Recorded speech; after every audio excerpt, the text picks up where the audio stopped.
ভালো ভালো, হ্যাঁ শোনা যাচ্ছে, এটা ভালো আছে। কি শোনা যাচ্ছে তো? ভারত মাতা কি, ভারত মাতা কি। মহান দেশের মহান নেতা নরেন্দ্র মোদী, নরেন্দ্র মোদী, জেপি নাড্ডা।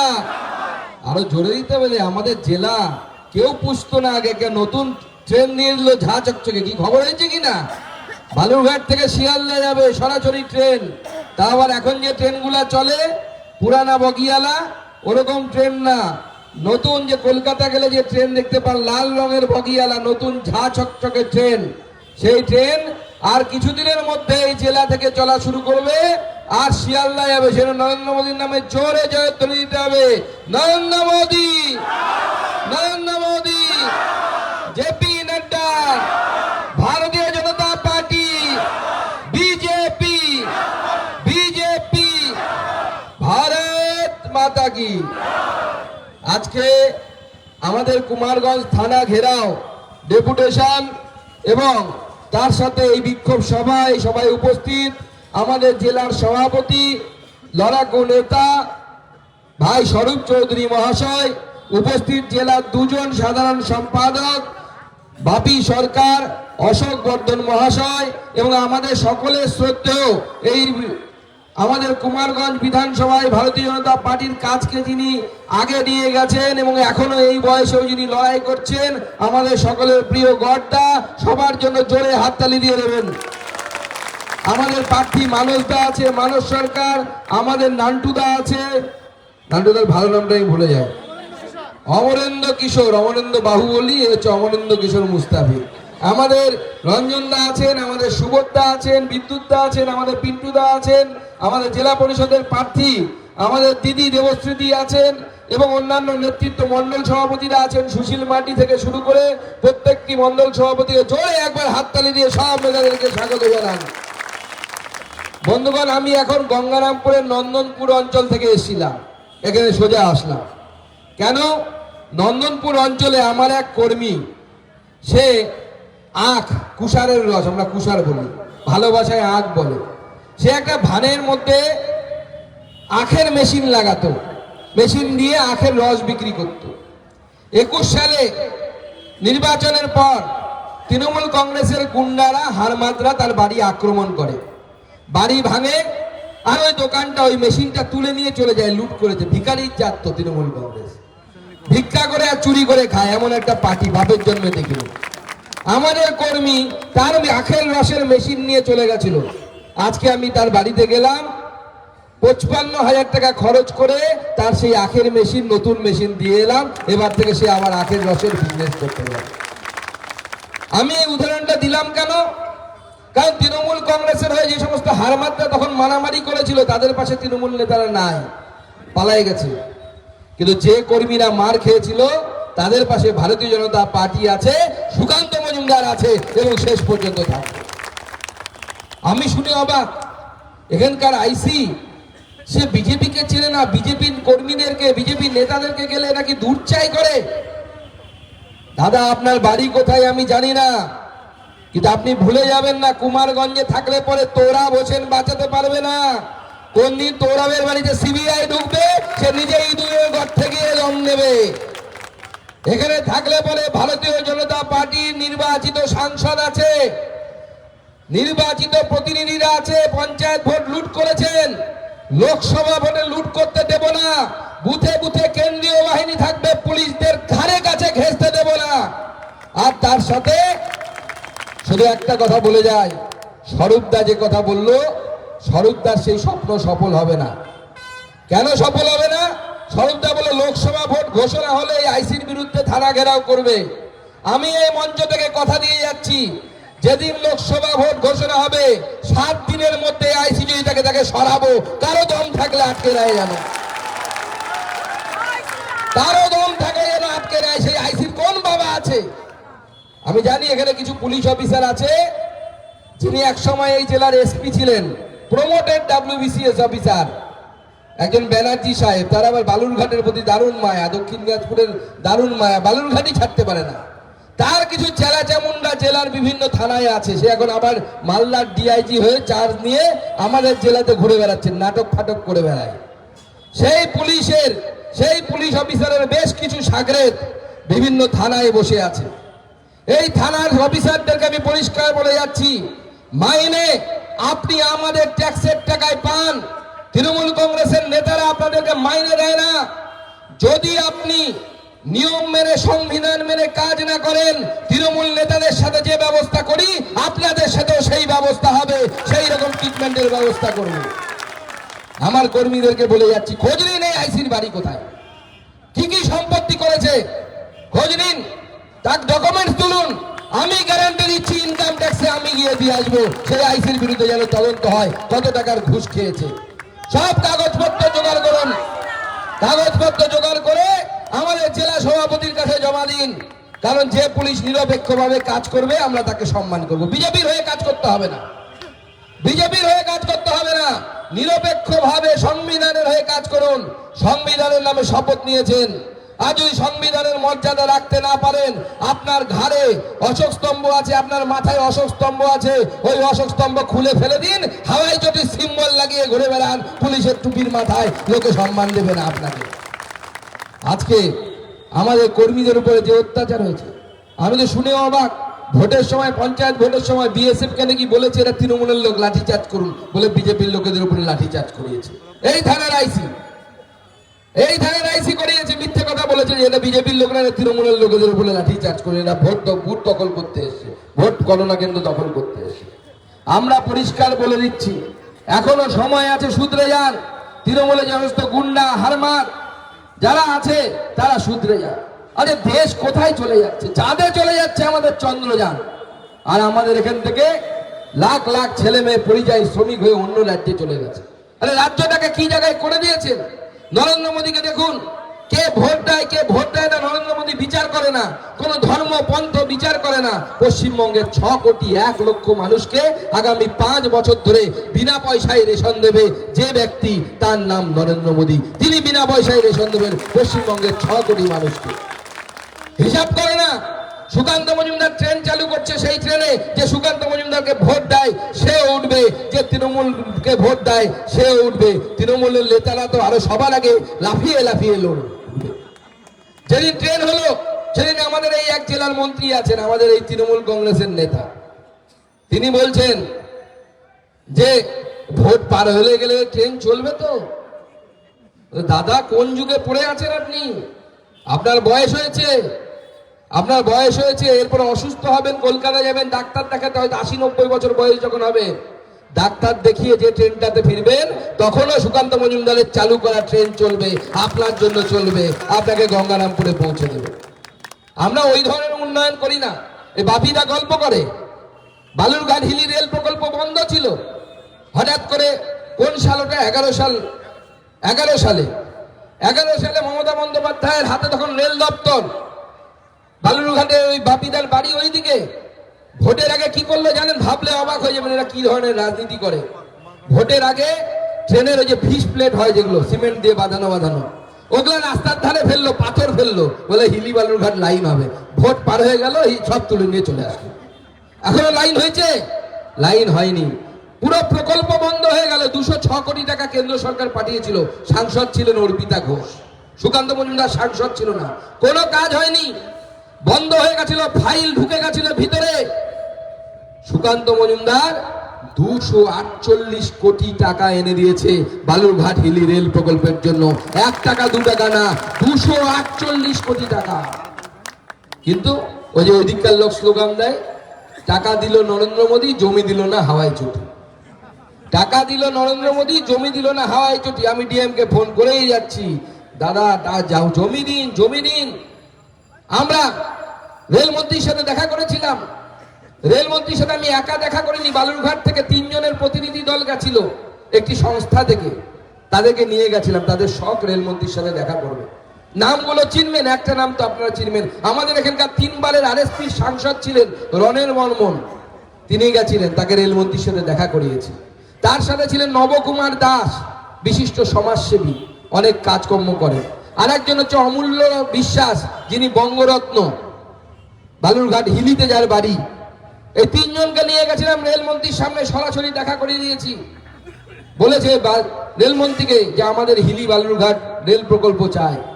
রেলমন্ত্রী পরিষ্কার বলেছেন যে হিলি বালুরঘাট রেল প্রকল্প শুধুমাত্র হিলির লোক কিংবা বালুরঘাটের লোকের জন্য না, এই জেলার জন্য যে আশীর্বাদ হতে পারে। এর মাধ্যমে বাংলাদেশের সাথে আমাদের যোগাযোগ হতে পারে, আমদানি রপ্তানি হতে পারে। আমার কুমারগঞ্জের ছেলে গিয়ে হিলিতে কাজ পেতে পারে, যেখানে আমদানি রপ্তানি হবে। যতক্ষণ দাদা আছে, যত টাকা লাগবে মোদি দেবে, কিন্তু আমরা ট্রেন পৌঁছানোর ব্যবস্থা করব। সেই লোকের সামনে রেলমন্ত্রী বলেছে, আমাদের রেলমন্ত্রী সঙ্গে সাক্ষী রেখেছি কাদেরকে? যারা অন্য রাজনৈতিক দলের সাথে যুক্ত বা বিজেপির সাথে যুক্ত নয় তাদের সাথে। আমাদের বহুদিনের দাবি ছিল, আমাদের গঙ্গারামপুর স্টেশন বলুন, বুনিয়াদপুর স্টেশন বলুন, গঙ্গারামপুর স্টেশনে দ্বিতীয় দিকে প্ল্যাটফর্ম ছিল না। লোকে জামাই ষষ্ঠী করতে যাচ্ছে, ধুতি তুলে নামতে হচ্ছে। বাড়ির মেয়েরা আসছে, শাড়ি তুলে নামতে হচ্ছে। মান সম্মান থাকছে না। একসাথে দুটো ট্রেন চলে এলো। আমরা রেলমন্ত্রীর কাছে দরবার করেছিলাম, দুটোই স্যাংশন হয়ে গেছে। গঙ্গারামপুরেও দ্বিতীয় প্ল্যাটফর্ম হচ্ছে, বুনিয়াদপুরেও দ্বিতীয় প্ল্যাটফর্ম হচ্ছে। এবং আমরা বুক ঠুকে বলতে পারি, আমি এই মঞ্চ থেকে চ্যালেঞ্জ করছি, তৃণমূলের আমলে বা আরএসপির আমলে কেউ যদি শুধু রেলে দেখাতে পারে, অন্য কিছু ছেড়ে দিন, রেলে যদি দেখাতে পারে আমার সাংসদ থাকা অবস্থায়, আমাদের বিজেপির সাংসদ থাকা অবস্থায় আমাদের থেকে যদি বেশি কাজ করে থাকে, আমরা ভোটে দাঁড়াবো না, আমরা তৃণমূলকে এমনি ওয়াক ওভার দিয়ে দেবো। আসুন, চ্যালেঞ্জ করছি, আপনারা তুলনামূলক আলোচনা করুন যে কার আমলে, কাদের আমলে বেশি কাজ হয়েছে। আর তৃণমূল কংগ্রেস কি, যেখানেই যান শুধু চুরি। এই যে ভাইপোর কথা বলছিল আমাদের রঞ্জনদা খুব ভালো ভাষণ দেয়, আমাদের বহু পুরনো নেতা। ভাইপো দুদিন আগে কোর্টে গেছিল, সুপ্রিম কোর্টে, যেমন তেমন কোর্টে না, সব থেকে ভারতবর্ষের বড় কোর্ট। আর যেমন তেমন উকিল ধরে না, কপিল সিব্বলের মতো উকিল ধরে, কংগ্রেসের বড় নেতা। কত টাকা ফিস জানেন? আমরা ভাবতেও পারবো না, নিহত দূরের কথা। একদিন দাঁড়াবে আপনার হয়ে কোর্টের মধ্যে, সুপ্রিম কোর্টে, মাত্র 7 লাখ টাকা দেবে। কত লাখ? 7 লাখ টাকা একটা উকিলের ফিস। তাতে সাধারণ মানুষের জন্য, ওরকম বড় যদি কেস হয়, বড় চোর, একে বাঁচানো তো আরো বড় কেস, তো তার জন্য আরো অনেক বেশি টাকা নেয়। সেই উকিল ফিট করে প্রত্যেকবার। কত থেকে যে এত টাকা পায়, আমিও তো সাংসদ, সেও একটা সাংসদ, তাও এত টাকাতে কোথা থেকে পাই আমি বুঝে পাই না। কোটি কোটি টাকার সম্পত্তি, সেই টাকা দিয়ে উকিল দিচ্ছে। উকিলকে কি বলেছে কোর্টে গিয়ে? কি বলেছে? কোর্টকে বলেছে, আমার কেস দেখছে অমৃতা সিনহা, যিনি জাস্টিস, তার এজলাস থেকে কেসটা সরাতে হবে, অন্য উকিলকে দিতে হবে। মানে চোর ঠিক করছে যে ওকে কোন পুলিশ ধরবে। উবু 10, 20, 30 করে গুনছে, যে এই জাজ দিয়ে হবে না, অন্য জাজ দাও, যে এটা হবে না। Multiple choice. এখন পরীক্ষা হয়, দেখবেন এখন বাচ্চাদের পরীক্ষা হয়, আগে আমাদেরকে উত্তর লিখতে হতো, এখন টিক মারতে হয়। ABC থাকে, কোনটা ঠিক, মারো, টিক মারো। তো সেরকম কোন জাজ অভিষেক বন্দ্যোপাধ্যায়ের বিচার করবে, সেটা সে নাকি ঠিক করে দেবে। কোর্টে গিয়ে বলছে এই জাজ হবে না, অন্য জাজ দাও। ভাবতে পারেন কোন যুগ চলে এসছে। আর সুপ্রিম কোর্টে তার সাথে বলেছে, আরে আমার এত চুরি সব বাইরে চলে যাচ্ছে, ওটা ভিডিও করা যাবে না, বাইরে দেওয়া যাবে না, মিডিয়াকে দেওয়া যাবে না, আনন্দবাজারে দেওয়া যাবে না, টিভিতে দেওয়া যাবে না, সিএন চ্যানেলে দেখানো যাবে না। কোর্ট 2 গালে 2 থাপ্পড় মেরে গাল লাল করে নন্দলাল করে বাড়িতে পাঠিয়ে দিয়েছে। বলছে ওসব মামদোবাজি হবে না। যে জাস্টিস বিচার করছে, যে বিচারপতি বিচার করছে অমৃতা সিনহা, তিনি কোর্টের রায় দেখবেন, তিনিই বিচার করবেন। আর টিভিতেও দেখানো হবে আপনি কি কাজ করেছেন, কি অকাজ করেছেন। এত ভয় কিসের? আমাদের তো ভয় নেই। আমি তো 4 বছর ধরে সাংসদ আছি, 4 বছরের বেশি সময় হয়ে গেল। বুক ঠুকে বলতে পারি, কুমারগঞ্জের কেউ বলুক তো, প্রমাণ করা তো দূরের কথা, বলুক তো কারো কাছে এসে 5 টাকা চেয়েছি আমরা, করুন না, আমি চেয়েছি, করুন না। তৃণমূল কংগ্রেসের পুলিশ আছে, তো পুলিশকে আমরা গ্যারান্টি দিয়ে বলতে পারি, আমরা বুক ঠুকে চ্যালেঞ্জ করতে পারি, যদি দম থাকে সুকান্ত মজুমদার শুধু না, তার পরিবারের যারা আছে তাদের সম্পত্তির হিসাব করে দেখো, কোনো যদি ক্ষমতা থাকে দুর্নীতি প্রমাণ করার, আমরা রাজনীতি থেকে ইস্তফা দিয়ে দেব। আমরা নরেন্দ্র মোদীর ভক্ত। নরেন্দ্র মোদী বিচার করে না, উন্নয়নের সময় তিনি বলেন সবার সাথ, সবার বিকাশ, সবার বিশ্বাস এবং সবার প্রয়াস। আজকে দক্ষিণ দিনাজপুরের মতো প্রান্তিক জেলাতে রেলের মাধ্যমে উন্নয়নের বার্তা পাচ্ছি। আমরা এই আমাদের যে হাইওয়ে আছে, গাজল থেকে একদম হিলি পর্যন্ত, যেটা ধরে আমরা গোটা জেলা দূরে যোগাযোগ করি, যেখান থেকে সোজা চলে গেলে প্রতিরামে উঠছে, তার জন্য 1200 কোটি টাকা স্যাংশন করেছে। কতদিন আগে আমি লোকসভাতে ছিলাম, এখনো লোকসভা চলছে জানেন, আমি আবার দিল্লিতে যেতে হবে যেহেতু লোকসভা চলছে এখনো। লোকসভায় প্রশ্ন করেছিলাম যে 1200 কোটি টাকা দেওয়া হলো কেন্দ্র সরকারের তরফ থেকে, তার কাজ কি হলো? লোকসভাতে আমাদের মন্ত্রী নীতিন গাডকারি তিনি উত্তর দিয়ে জানালেন জমি সমস্যার জন্য কাজ এগোচ্ছে। আরে জমিটা না দিলে পরে কাজটা কোথায় হবে? জমির মালিক তো রাজ্য সরকার। রেলের টাকা এনে দিয়েছি 248 কোটি টাকা, রাস্তার টাকা এনে দিয়েছি 1200 কোটি টাকা, 512 নম্বর জাতীয় সড়কের জন্য, শুধু জমি দিতে পারছে না বলে কাজ হচ্ছে না। এদের নেতাদের উন্নয়ন নিয়ে ইন্টারেস্ট নেই, এদের একটাই ইন্টারেস্ট কোথায় থেকে মাল ঝাড়া যাবে, মাল কোথায় পাওয়া যাবে। বিধায়ক এখানে ঘুরে বেড়াচ্ছে দেখুন কোথায় মাল পাওয়া যাবে, কোথায় প্রধানমন্ত্রী সড়ক যোজনার টাকা আসবে ওখান থেকে কাটমানি খাবে, কোথায় বাথরুম আসবে মানুষের, নরেন্দ্র মোদী লোকের মাথায় ছাদ পাঠাবে সেখান থেকে কাটমানি খাবে। আমরা তাই বলেছি সাধারণ মানুষের জন্য নরেন্দ্র মোদী টাকা পাঠাচ্ছে, এই টাকা আমরা চুরি করতে দেব না। যারা চুরি করেছে তাদেরকে পুলিশ এফআইআর করুক, তাদেরকে গ্রেপ্তার করার ব্যবস্থা করুক। আমরা গ্যারান্টি দিচ্ছি আমরা তাদেরকে টাকা পাবার ছাড়িয়ে দেব এবং সাধারণ মানুষ উপকার পাবে। সাধারণ মানুষের টাকা নরেন্দ্র মোদীর কাছ থেকে সাধারণ মানুষের কাছে যাওয়া প্রয়োজন, অন্য চোরেদের হাতে যাওয়া প্রয়োজন না। সুকান্ত মজুমদারের হাতে টাকা যাওয়া উচিত না, স্বরূপ চৌধুরীর কাছে টাকা যাওয়া উচিত না, সেরকম আমাদের তোরাব হোসেনের কাছে টাকা যাওয়া উচিত না। টাকাটা যাবে হচ্ছে গরিব মানুষের কাছে, প্রান্তিক মানুষের কাছে, যে কাজ পাচ্ছে না, যে রোজগার পাচ্ছে না, তার জন্য এই টাকা প্রয়োজন। তাই বন্ধুগণ, এই চোরেদের সরকার উৎখাত হবে, সব ঠিক হয়ে গেছে, রেডি। কিন্তু আপনারা নিশ্চয়ই এখানে কিছু লোক তো 29 তারিখে গেছিলেন, নিশ্চয়ই আপনারা কি কলকাতায় গেছিলেন তো, কিছু লোক গেছিলেন তো, তাই কয়েকজন হাত তুলেছে। এদের কাছ থেকে গল্প শুনে নেবেন কয়েকদিনের প্রিপারেশনে। সেখানে কলকাতাতে যেখানে মমতা বন্দ্যোপাধ্যায় 21শে জুলাইয়ের সভা করে, সেখানে নাকি বিজেপিকে সভা করতে দেবে না। আমরা কোর্টে গেলাম, কোর্ট থেকে জিতে আসলাম, কোর্ট বললো হ্যাঁ বিজেপিও সভা করতে পারে, যদি তৃণমূল সভা করতে পারে বিজেপি কেন সভা করতে পারবে না? অবশ্যই বিজেপি সভা করতে পারে। আমরা সেখানে অমিত শাহজির সভা করলাম, আর যারা গেছিলেন তারা সেই ভিড় দেখেছেন, কেমন ভিড় হয়েছিল। যা ভিড় হয়েছিল সেই দিন ঠিক হয়ে গেছে, 26শে বিজেপি সরকার তৈরি হবে পশ্চিমবঙ্গে, আর 24শে সেমিফাইনাল। সেই সেমিফাইনালে আমাদেরকে এই বালুরঘাট লোকসভা আরো একবার তুলে দিতে হবে নরেন্দ্র মোদীর হাতে। কি দেবেন তো? হবে তো? তাহলে পরে আমরা আরো বড় স্বপ্ন দেখব। কুমারগঞ্জের লোক ট্রেনে চড়তে পারে না কুমারগঞ্জ থেকে, আগামী দিনে আমরা সেই স্বপ্ন দেখবো জিতলে পরে যে কুমারগঞ্জ থেকেও যেন আমরা ট্রেনে চড়তে পারি, সেই স্বপ্নের দিকে আমরা এগোবো, সেই লড়াই আমাদের শুরু হবে। তাই সকলে মিলে কোমর বাঁধুন। তৃণমূল কংগ্রেসের এই চোরেদেরকে উৎখাত করতে হবে। এই চোরেদেরকে উৎখাত আমাকে সাংসদ বানানোর জন্য, বা আমাদের মানুষদের এখানে দাঁড়িয়েছিল বা অন্য যারা দাঁড়িয়েছে তাদেরকে বিধায়ক বানানোর লড়াই না বন্ধুরা। একবার খোঁজ নিয়ে দেখুন, এখন ইন্টারনেটের জামানা, মোবাইলে সব দেখতে পান। বিজেপি শাসিত কয়েকটি রাজ্যের ঘটনা বলছি। এখন এখানে বার্ধক্য ভাতা, বুড়ো হয়ে যায় যারা, বার্ধক্য ভাতা আবেদন করে করে আপনারা পান না, তাই তো? ঠিক বলছি? পেলে পরে হচ্ছে 1000 টাকা, তাই তো? এই 1000 টাকার কে কত দেয় জানেন? তৃণমূলের নেতাদেরকে জিজ্ঞেস করবে, বলতে পারবে না। 800 টাকা দেয় হচ্ছে মোদি। কত দেয়? 800 টাকা দেয় হচ্ছে মোদি, 200 টাকা দেয় হচ্ছে দিদি। মাত্র 200 টাকা দেয় দিদি। তৃণমূলের কোন নেতা যদি এখানে থাকে, সে যদি চ্যালেঞ্জ করে আমার সাথে আসবে, আমি কাগজপত্র দিয়ে প্রমাণ করে দেবো। 800 টাকা নরেন্দ্র মোদী দেয়। আর বিজেপি শাসিত রাজ্য হরিয়ানা, উদাহরণ দিচ্ছি, আপনার 60 বছর বয়স হবে, সঙ্গে সঙ্গে আপনার মোবাইল নাম্বারে মেসেজ চলে আসবে, আপনাকে অ্যাপ্লাই করতে হবে না। 2000 টাকা আপনার জন্য বার্ধক্য ভাতা পরের দিন থেকে চালু হয়ে গেল, 60 বছর হওয়ার সাথে। বিজেপি শাসিত রাজ্য। দিদিমণি এখানে চাচায় লক্ষ্মীর ভান্ডার, লক্ষ্মীর ভান্ডার 500 টাকা, এসসি হলে 1000 টাকা। এই যে মধ্যপ্রদেশে ভোট হলো, আপনারা দেখলেন কি বিজেপি জিতলো কিনা? 3টে রাজ্যে বিজেপি সরকার হলো। মধ্যপ্রদেশ সরকার কত দেয় জানেন? লক্ষ্মীর ভান্ডার বলে না, ওখানে বলে লাডলি বেহনা। লাডলি বেহনার বাংলা হচ্ছে ভালোবাসার বোন। তাতে এখন 2500 টাকা করে পায় যারা ওই লাডলি বেহনার টাকা পায়। কত? 2500। আর আপনারা কত পাচ্ছেন? আমাদের মহিলারা 500 টাকা, এসসি বা এসটি হলে 1000 টাকা। তাও সব মহিলা পায় না। কি সব মহিলা পায়? পায় না। আর ওখানে সব মহিলা 1 কোটির বেশি মহিলা মধ্যপ্রদেশে যারা আছে, যারা গরিব, যাদের চাকরি নাই, যাদের ব্যবসা নাই, তারা 2,500 টাকা করে মাসে পাচ্ছে লাডলি বেহেনা প্রকল্পের মাধ্যমে।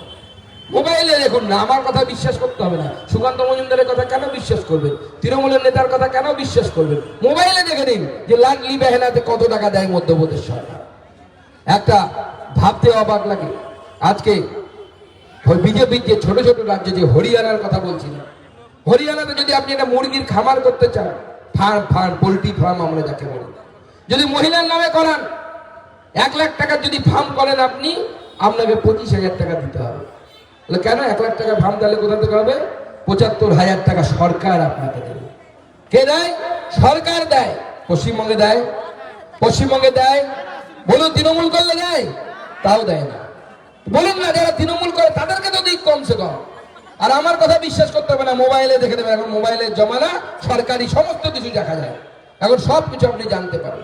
এসসি হলেও তাই, ছেলেদের নামেও তাই হয়। 75,000 টাকা মানে 75% টাকা রাজ্য সরকার দেয়, আর 25% টাকা নিজের পকেট থেকে খরচ করতে হয়। মানে 100 টাকার 25 টাকা আপনি দেবেন, রাজ্য সরকার 75 টাকা দেবে। বিজেপি শাসিত সরকার, ছোট্ট একটু রাজ্য, এইটুকু রাজ্য। আপনারা ভাবুন, খোঁজ নিন, ওখানে প্রচুর লোক এখান থেকে দাদন খাটতে যায় ওখানে। আর আজকে আমরা যেভাবে উন্নয়নের, নরেন্দ্র মোদীর উন্নয়ন দেখছি, ঠিক সেইভাবে আমাদের সীমিত সামর্থ্যের মধ্যে আমাদের বিধায়ক নেই এখানে, শুধু সাংসদ আছে এখানে, আর বালুরঘাট এখানে তপন, আর গঙ্গারামপুরে 3 জায়গায় বিধায়ক আছে। সরকার আমাদের নেই, কিন্তু আমরা মানুষকে এখানে অপারেশন করানো হোক, দিল্লিতে এমসে নিয়ে গিয়ে চিকিৎসার ব্যবস্থা করানো হোক। আমরা কিছুদিন আগে এখানে পেয়েছেন তো, আমাদের যারা দিব্যাঙ্গজন আছে, যারা হ্যান্ডিক্যাপ, তাদেরকে গাড়ি দিয়েছি। কি দিয়েছি কিনা? 1 পয়সাও লেগেছে? 1 পয়সাও লাগেনি। আমি এই মঞ্চ থেকে আবার ঘোষণা করছি, এরকম যত দিব্যাঙ্গজন আছে, অর্থাৎ যারা হ্যান্ডিক্যাপ আছে, তাদের যাদের কার্ড আছে, তারা সবার লিস্ট করুন। যে তৃণমূল করে তারও লিস্ট করুন, তাকেও সুকান্ত মজুমদার ব্যবস্থা করে দেবে। তারও জন্য গাড়ি আসবে, তারও জন্য কানের শোনার যন্ত্র আসবে। তারও হাত কেটে গেছে, পা কেটে গেছে, কৃত্রিম অঙ্গ দরকার, কাঠের পা দরকার, কাঠের হাত দরকার। নামের লিস্ট করে আধার কার্ড দিয়ে আমাদের জেলা সভাপতি, মন্ডল সভাপতি, এখানকার নেতৃত্ব, গর্দা থেকে শুরু করে যারা নেতৃত্ব আছে, তাদের কাছে পাঠিয়ে দিন। কলকাতাতে 2 দিন যেতে হবে। আমি একটা চিঠি দিয়ে দেব, বিনা পয়সায় কেন্দ্রীয় সরকারি হসপিটাল থেকে আপনার হাত বা পা লাগানোর ব্যবস্থা আমরা করে দেব। আমি এই মঞ্চ থেকে বলছি তৃণমূল কংগ্রেসের নেতাদেরকে, অর্পিতা ঘোষ সাংসদ ছিল, ব্যক্তি দিয়ে আমাদের কোনো সমস্যা নেই, আমরা ব্যক্তি আক্রমণ করি না। আমি শুধু বলতে চাই, সেই সময় কি এই পরিষেবা গেলা ছিল? কোন দিব্যাঙ্গজনকে এরকম গাড়ি দেওয়া হয়েছিল? আপনারা বলুন, আমাকে, আমি বলবো না, আপনাদেরকে বলতে হবে। তাই আমরা ওই উন্নয়নকে দেখি, মানুষের সুপকারের কথা দেখি। আমরা পার্টির রং দেখি না, আমরা ধর্মের রং দেখি না, আমরা সবার সাথ, সবার বিকাশ, সবার বিশ্বাস, এই নীতিতে বিশ্বাস করি। তাই নরেন্দ্র মোদী পশ্চিমবঙ্গে 6 কোটি 1 লক্ষ, তার মধ্যে হিন্দু, মুসলমান, খ্রিস্টান সবাই আছে, তাদেরকে 5 বছরের জন্য বিনা পয়সায় রেশন দেওয়ার ব্যবস্থা করে। তাই নরেন্দ্র মোদীর সরকার ভারতবর্ষকে এগিয়ে নিয়ে যাচ্ছে, পশ্চিমবঙ্গেও তাই দরকার নরেন্দ্র মোদীর সরকার। পশ্চিমবঙ্গে দরকার, পশ্চিমবঙ্গে দরকার তো হবে তো, আগামী দিনে হবে। লোকসভা ভোটে এবার লিড হবে তো, হবে। হাত মুঠ করে আমার সাথে জোরে বলুন, ভারত মাতা কি, ভারত মাতা কি, ভারত মাতা কি। আর আমি শেষে শুধু এটুকু বলে যেতে চাই, ভাষণ শেষ, এবার টিচিং শুরু। কোনো পুলিশকে ভয় পাবেন না, কোনো পুলিশকে ভয় পাবেন না। পুলিশ মামলা দিতে পারে, তার বেশি কিছু দিতে পারে না। আর আপনি যদি মামলা খান, আপনাকে জামিন করানোর দায়িত্ব সুকান্ত মজুমদারের। তার জন্য যদি সুপ্রিম কোর্টে যেতে হয়, আমি যাব। ভয়ের কিচ্ছু নেই, ভয়ের কিচ্ছু নেই। আপনাদের সাথে সুকান্ত মজুমদার দাঁড়িয়ে আছে। এ তো ছোটখাটো পুলিশ, কলকাতা পুলিশ আমি যেখানে গিয়ে দাঁড়িয়ে যাই, সেখানে ভয়ে 2 হাত ধরে সরিয়ে যায়। এ তো ছোটখাটো খাকি পরা, ওখানে তো সাদা পরা পুলিশ। চিন্তার কোনো কারণ নাই। আপনাদের সাথে ভারতীয় জনতা পার্টির সর্বোচ্চ নেতৃত্ব দাঁড়িয়ে আছে। লড়াই করুন, পুলিশের সাথে চোখে চোখ রেখে লড়াই করুন। যা হবে আমি দেখে নেব। আমি আপনাদেরকে কথা দিয়ে গেলাম, লড়াই করুন। সবাইকে নমস্কার, সবাই ভালো থাকবেন। ভারত মাতা কি। অনেক